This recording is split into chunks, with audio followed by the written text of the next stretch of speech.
Today, we're looking at a red ink by Sheaffer Red. Now, as always, there's timestamps down below so you can skip around, but if you've got the time, I'd appreciate you checking out the entire video.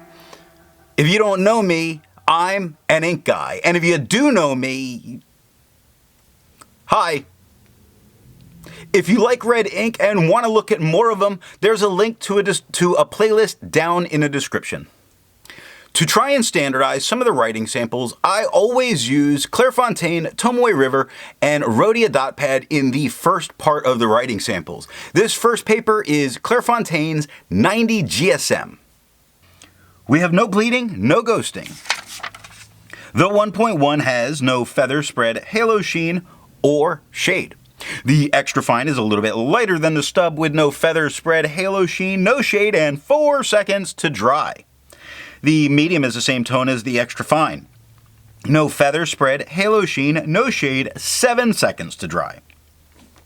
The scrubby for both do show the tiniest bit of color variation, although we're not really getting it, but the smear test says if you smeared while you were writing, you could recover it. To make sure there's a range of experience with this ink, the writing samples are always done with this Jinhao 159 with a 1.1 stub, this Jinhao X450 with a medium, and this Jinhao X750 with an extra fine. Then a Hero 703 fine with a fine nib was inked up, used for a day, and then used to take the notes for this very video. Now, let's take a look at the second standard paper, 52 GSM, Tomoe River. We get no bleeding, no ghosting. The 1.1 has no feather spread, halo sheen, or shade. The extra fine is about the same tone as the stub with no feather spread, halo sheen, no shade, and 8 seconds to dry. The medium is the same tone as the extra fine and the stub with no feather spread, halo sheen, no shade, 14 seconds to dry. The scrubby for both shows us no color variation. We didn't expect it. We didn't get it. But the smear test says you could probably recover if you smeared while you were writing. I agree with Vita. There's a lot to learn by doing multiple chromatographies. The one on the left is done the way it's supposed to be done. A line of ink is put down and it's immediately put into water for 10 to 15 seconds. And there is a very interesting line at the bottom that I cannot quite identify. It's not red, not black, but it's there. I can't quite identify that color. The rest of the red is really pushing its way up and gathering more at the top. Now the one on the right really shows that line a bit more, a bit there in place. But I still can't quite put my finger on what that color would be. Otherwise, this chromatography looks the same as the other one. I'm not expecting a ton of resistance here. The last standard paper is 80 GSM Rhodia dot pad. We get no bleeding, no ghosting. The 1.1 has no feather spread, halo sheen, or shade. The extra fine is just a tad lighter than the stub with no feather spread, halo sheen, or shade, and 6 seconds to dry. The medium is the same tone as the extra fine with no feather spread, halo sheen, or shade, 10 seconds to dry. The scrubby for both show us no color variation, and we're not getting it. It's a good standard red. The smear, that's the word, smear, shows that you could probably recover this if you did smear while you were writing. Resistance tests are done to see how this ink can be expected to perform on the page, and more importantly, how hard it may be to clean from your pen. The smear is allowed to dry for 3 days before testing. Looking at the highlighter, there's a bit of blowout that's occurring in the capital H. I'm just very risk averse. I wouldn't use it for that reason. But otherwise, it is performing pretty well when you're highlighting it.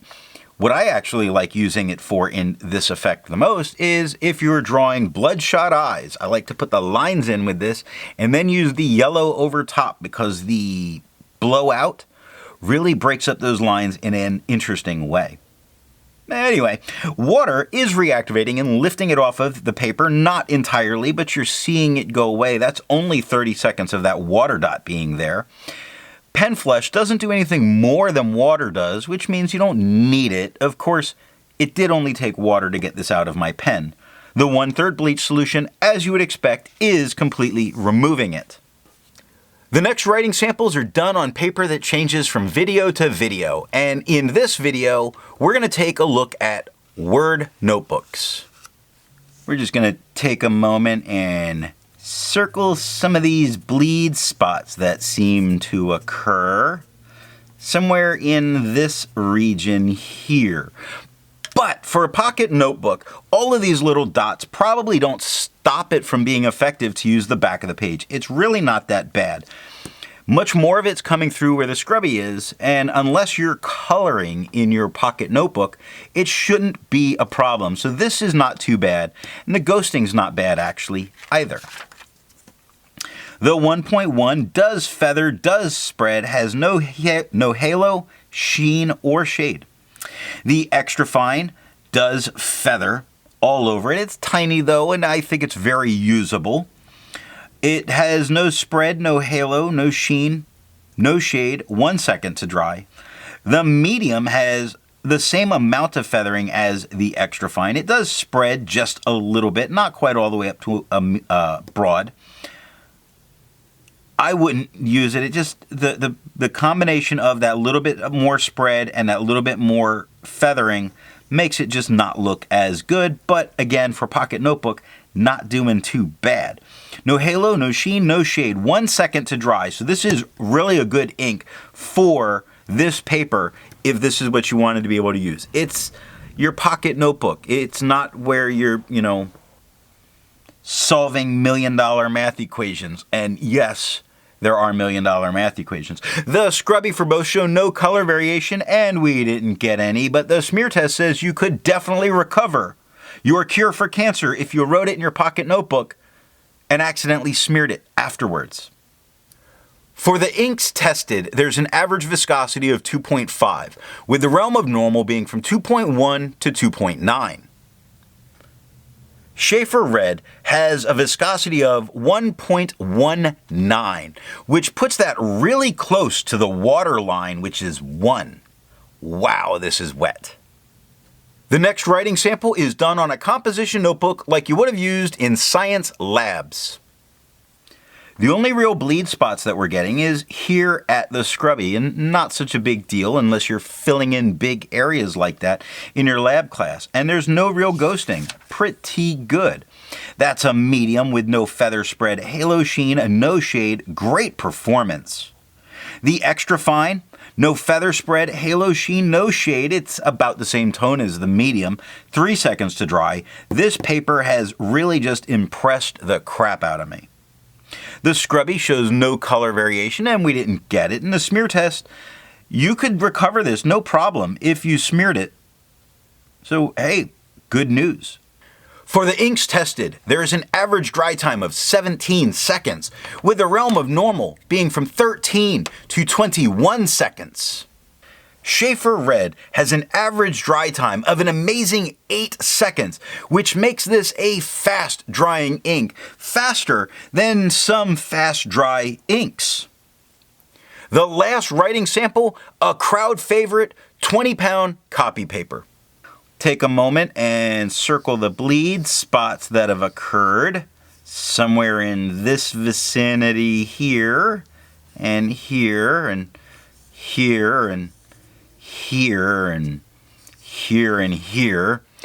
But the good news is it's not touching the page underneath. Now, you couldn't use the back of the paper just because the bleed spots on both sides might make a bunch of your writing unuseful.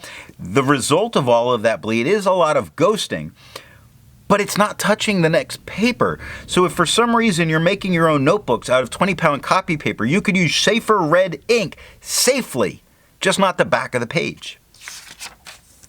That medium has some spread, minor feathering. You got to look at the E and the A in Sheaffer, and you see the tiniest little bit of it, but it is not bad at all.